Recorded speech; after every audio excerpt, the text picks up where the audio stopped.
As indicated in the reverse roadmap, it all led to charge. And so let's start out with charge. And the first fundamental question, what exactly is charge? We're talking electric charge here. We're not talking credit cards. I will give you a moment to think about your answer. And then simultaneously, we will all board it out. So go ahead and pause it.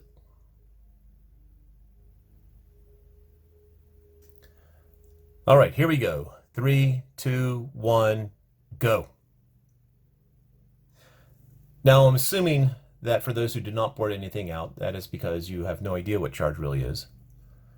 And that pretty much sums up the physics knowledge of it.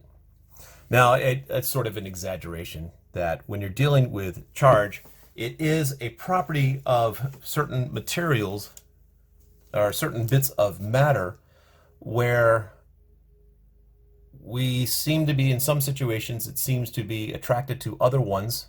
It seems to be repelled in some cases, and it seems to not have any effect. So we basically have these three situations. Now, what causes charge potentially is a subject for debate, but we just do recognize that these things do have a property called charge. Now, the symbol for a charge for a single unit is Q. This is charge of a single particle. Why Q? I think it comes from the word quantity at some point early on. Now, if you have a collection of charges, typically, as is true with a lot of parts of physics, use a capital Q for the charge of a collection of particles. Now, of course, since charge is something that we can associate a number with, we have units. And so the charge of the unit of charge, SI unit of charge, is the Coulomb. Named after, I'm sure you know, Coulomb. The other units you might see, stat Coulomb is also a unit of charge that typically, that's in the CGS system. We will typically not use it. We will stick with coulombs. However, if you get far enough into physics, stat coulombs tends to dominate. And the reason is, we'll talk about in just a second. So there are, I talked about sometimes they attract, sometimes they repel. We do have, I think everyone knows it, opposites. That's the point in which you said attract. So opposite charges attract.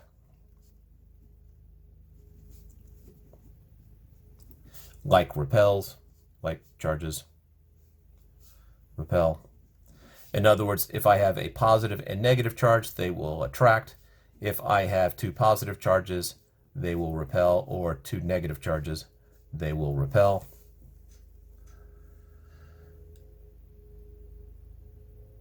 And since there's attraction and repulsion, there's a force involved. And two things. One, that electric force, the E for electric. This is why I didn't, and if you've had me for 251 or 151, this is why I did not use E for elastic, because I reserved it for electric. The electric force, there is a formula for it. K, Q1, Q2 over R squared. R, see, this would be the force, the electric force on 1 from 2. So this would be R2 hat. So this right here is known as Coulomb's constant. Also called the electrostatic constant. This is also known as the electrostatic constant. Q1, Q2 are the two charges because the force does require two charges. R is the center-to-center distance between the two charges. And this is the radial vector. If you recall that R hat is a unit vector pointing away from center. If R, since I have a 2 there, this is pointing away from R2. So if I have a charge here, this is Q1, and a charge here, Q2, the center-to-center distance is R. The force on charge 1 is relative to charge 2. In other words, if these signs are opposite, if Q1 and Q2 are opposite signs, this will end up being negative. And so we have this in the negative r hat direction. In other words, it's pointing towards R2. This is if Q1 and Q2 are opposite signs. If they are the same sign, whether both positive or both negative, the whole product here will be positive number, and so it'll be in the positive r hat 2 direction, and so that would be pointing away. So r hat is a unit vector pointing away from the center of whatever you're considering the center.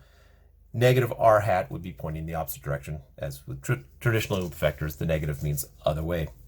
You might also notice that this formula here looks very similar to the gravitational formula. So if we did the gravitational formula on mass 1 from mass 2, negative big G mass 1 mass 2 over r squared r2 hat.